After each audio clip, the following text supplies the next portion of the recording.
Kent missed the chance to get into the top four of their group after losing to Lancashire by 51 runs in Canterbury.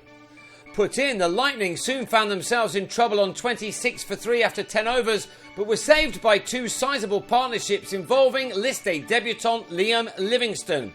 The lad who celebrated his 22nd birthday in the week made headlines earlier in the season when, playing for Nantwich, he smashed 350 off only 138 balls with 34 fours and an incredible 27 sixes. In the last week, it also hit scores of 142, again for Nantwich, and then 118, 71 and 162 for the Red Rose seconds. He showed that the step up wasn't too big as he struck 8 fours and 3 sixes in a superb head-turning 91, which was made off only 88 balls. He shared in a match-altering fourth-wicket partnership with Stephen Croft, which brought Lancashire 112 runs in 22 overs. And then another 68 with Alex Davis in 8 overs. Davis also playing superbly in making 57 off only 38 deliveries. Livingstone looked as if he was going to rush to a maiden 100, but 9 runs short. He was held by Darren Stevens off his own bowling, a ramp shot finally not coming off.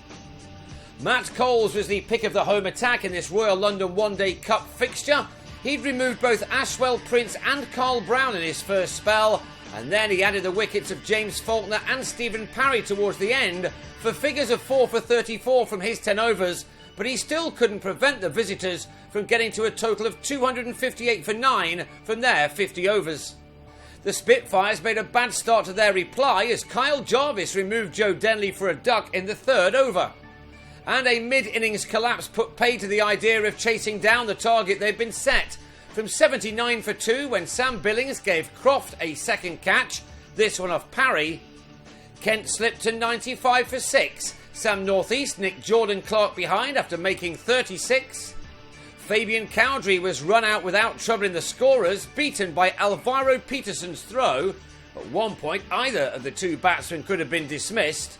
And Stevens gave the South African more work to do in the field to give Parry the second of his 3 wickets.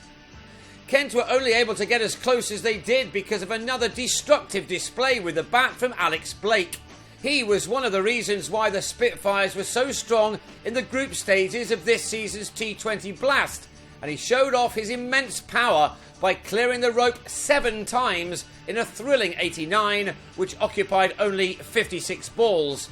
But wickets at the other end meant that he was left to do it pretty much alone, with only last man Matt Hunn for company. Blake certainly tried his very best, but when he was the last to fall, bowled by Faulkner, Kent were all out for 207 in the 38th over, and a chance to move up to 3rd in Group B had been spurned. The 51-run defeat has them, along with Lancashire, Glamorgan, Middlesex and Warwickshire, on 5 points, and it now looks as if only one of these teams will qualify for the knockout stages. Both these two sides still have 2 games to play.